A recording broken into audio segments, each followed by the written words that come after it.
Let's go ahead and list all the possible zeros for the function f of x equals negative 2x cubed plus 4x squared minus 2x plus a. So when we're listing all possible zeros, we're not solving, we're just listing the possibilities that could be our zeros for this function. So you look at p over q. Remember, p is the factors of your constant term, and q is the factors of your leading term. So if we go to our problem here, our constant term comes at the end, so our constant term is positive a. Our leading term, q is your leading term, so we look at our leading term, and our leading term is negative 2.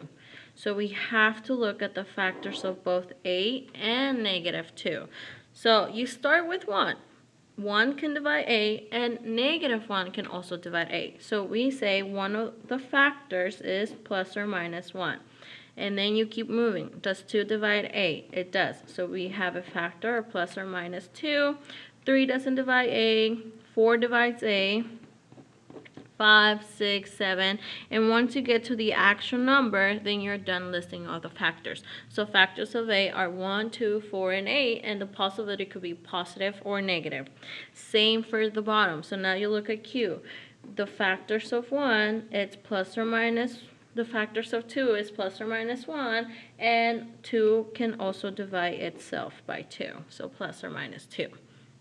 And then from here, you have to take every possibility on top and put it over every possibility on the bottom. So if you see here, we have the possibility of plus or minus 1 over plus or minus 1. So everything has to get over plus or minus 1. So you can think about, cross out the 2 and just focus on the 1. So now we're going to take plus or minus 4 can also get divided by plus or minus 1. Plus or minus a can get divided by plus or minus 1. Once you're done dividing everything by your first factor, go ahead and cover the first one and do it the same for the second one. So we have plus or minus 1 over plus or minus 2, 2 over 2, and we have 4 over 2. And finally, we have a over 2. From here, now you just have to simplify. So the possibilities of our zeros come from plus or minus 1. Division by 1, it's just itself, so we write plus or minus 1, plus or minus 2, plus or minus 4, plus or minus 8. And now we have plus or minus 1/2. As you can see, 2 over 2 simplifies to 1, and we already have 1, so we don't have to list it again. 4 over 2 simplifies to 2, and we already listed 2, so we don't have to write it again. Plus or minus a over 2 simplifies to 4, and we already have 4, so we don't have to write it again. So basically, we're done listing all the possible zeros. How many possibilities do we have? Well, we have 1, 2, 3, 4, 5 different numbers, but they can all be positive or negative. So in reality, you have 10 possibilities for rational zeros. So based on this idea, now let's look at a problem where we're actually going to solve using synthetic division and the remainder theorem to solve for all the zeros of the polynomial f of x equals 15x cubed plus 14x squared minus 13x minus 2, given x minus 1 is one of the zeros. So if we already know x minus 1 is one of the zeros, this piece of information is going to help us find the rest of the zeros. So we start by using synthetic division. So we know negative 1 is one of the zeros, so negative 1 is the number that goes in our box. Then we take the coefficients of our function to be able to apply synthetic division. Remember, synthetic division only works with the coefficients. So we bring the first number down. So we bring down 15. And then we multiply it by our box number. So 15 times negative 1 is negative 15. In synthetic division, we add. So 14 plus negative 15 is negative 1. Negative 1 times negative 1 is positive 1.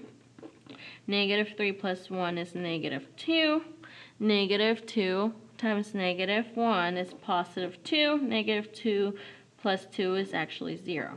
But we expected this to be 0 because it was given to us that x equals negative 1 is a 0, so that means our remainder needed to be 0. So one of the factors comes from the information of x equals negative 1. So if we were to move negative 1 back over here, we will add it, so one of your factors is actually going to come from x plus 1. So our function here is going to factor into x plus 1. Your other factor comes from the synthetic division. So we're going to write 15. We have to come down 1 power, so 15, we start at x squared minus 1x minus 2. So this factors into x plus 1 times 15x squared minus 1x minus 2. And they're asking us to solve for the rest of the zeros. So you take your function and you set it equal to 0 to solve for the rest of the zeros. And then from here we just simply solve. So this is already factor, but as you can see, this one can continue to factor a little bit more. So we have a quadratic, so that means we're going to end up applying AC method.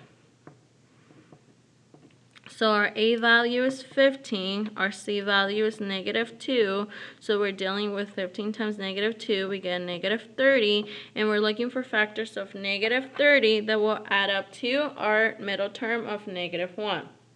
So if you look at 6 times 5, gives us 30, but we want it to add up to negative 1 and multiply to negative 30, so that means our bigger number must be the negative 1.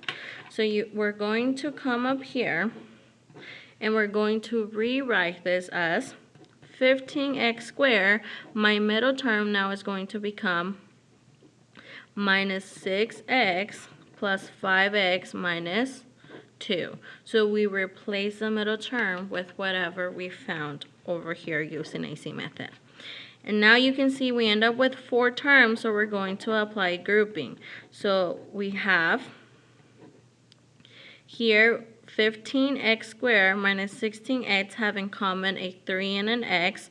So when we factor out 3x, we're left with 5x minus 2.